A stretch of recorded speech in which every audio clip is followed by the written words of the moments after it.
केंद्र सरकार anti paper leak bill लेकर आई है और इसके तहत दोषियों के विरुद्ध कड़ी कार्रवाई की जाएगी। 10 साल तक के सजा और 10 करोड़ के जुर्माने का प्रावधान है। हम बात कर लेते हैं यहाँ पर लोगों से। सरकार जो बिल लाई है एंटी पेपर लीक, उसे किस तरह से देखते हैं आप? सर, सरकार बहुत अच्छा काम कर रही है।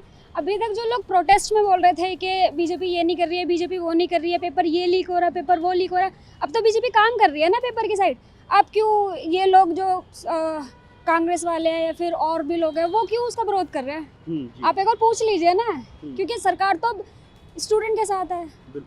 अच्छा, कितनी आवश्यकता थी? क्योंकि जिस तरह से नीट का एग्जाम लीक हुआ, प्रदर्शन हुआ, छात्र सड़कों पे उतरे, कितनी आवश्यकता थी? सर, अभी तक अपना जितना देखा है ना, कांग्रेस के टाइम पे बहुत सारे मतलब पेपर लीक हुए हैं और अभी पंजाब में भी तो हुआ है जी। पंजाब में तो कोई प्रोटेक्ट वगैरह कुछ नहीं हो रहा है।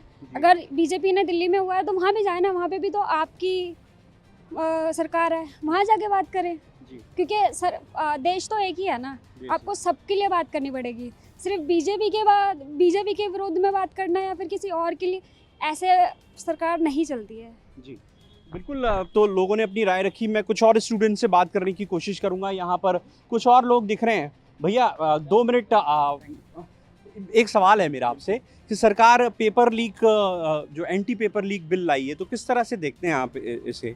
कड़ी सजा और कड़ा जुर्माना है इसके तहत। ये आने वाले बच्चों के लिए बेटर रहेगा मेरे को।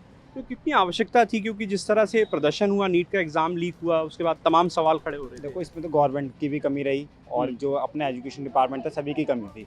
अब जो लाए हैं, आगे क्या फॉलोअप होता है उससे देखते हैं। मतलब एक महत्वपूर्ण, एक बड़ा कदम है। बिल्कुल राइट।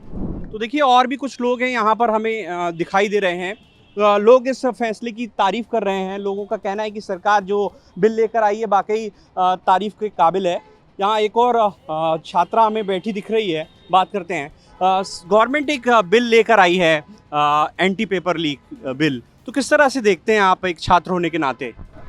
मैं एक स्टूडेंट होने के नाते यही देखती हूँ कि ये बहुत अच्छा बिल पास किया हुआ है, बट इट्स टू लेट। जब इतना सब स्टूडेंट्स ने इतना फोर्सफुली किया है तब जाके बिल पास हुआ है, ठीक है। बट जिन लोग चले गए हो, जिन स्टूडेंट्स ने ऑलरेडी सुसाइड कर लिया है, उनको तो आप वापस नहीं लेके आ सकते ना।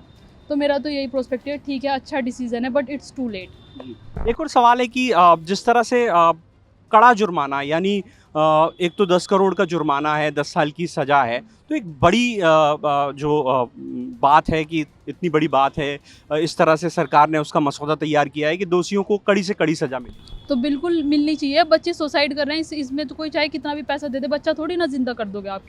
किसी के स्टूडेंट्स थोड़ी ना जिंदा कर दोगे आप, बिल्कुल भी नहीं कर पाओगे। एक मतलब स्टडी बंदा क्यों करता है? ताकि वो थोड़ा अपनी इंडिया में जो भी है अपडेट कर सके चीज़ों को लेके। कोई स्टूडेंट अपने लिए नहीं पढ़ रहा होता है, कोई जॉब करेगा तो इंडिया को ही तो अपडेट करेगा ना। वो अपनी पर्सनल लाइफ को तो अपडेट करता ही करता है, पर फिर भी इंडिया के लिए बेसिकली वर्क कर रहे हैं। अब यूपी पुलिस जितने भी गवर्नमेंट एग्जाम हो रहे हैं, इंडिया को सर्विस मिलेगी तभी तो बंदा कर रहा है ना काम। और फिर गवर्नमेंट ही फिर ऐसा कर रही है, फिर बच्चे सुसाइड नहीं करेंगे तो क्या करेंगे? फैमिली के लिए ही तो बंदा करता है जी। तो फिर कितना भी पैसा कोई दे दे, फिर वो फैमिली के लिए उनका बच्चा थोड़ी ना आ जाएगा। तो देखिए, लोग अपनी अलग अलग तरीके से प्रतिक्रियाएं दे रहे हैं। कुछ लोग इस सरकार के इस फैसले की तारीफ कर रहे हैं। कुछ लोग कह रहे हैं कि ये जो सरकार बिल लाई है, थोड़ी देरी कर दी, लेकिन देर आए दुरुस्त आए। कैमरा पर्सन अमित सिंह के साथ BSTV डिजिटल के लिए दिल्ली से मैं प्रहलाद सेन।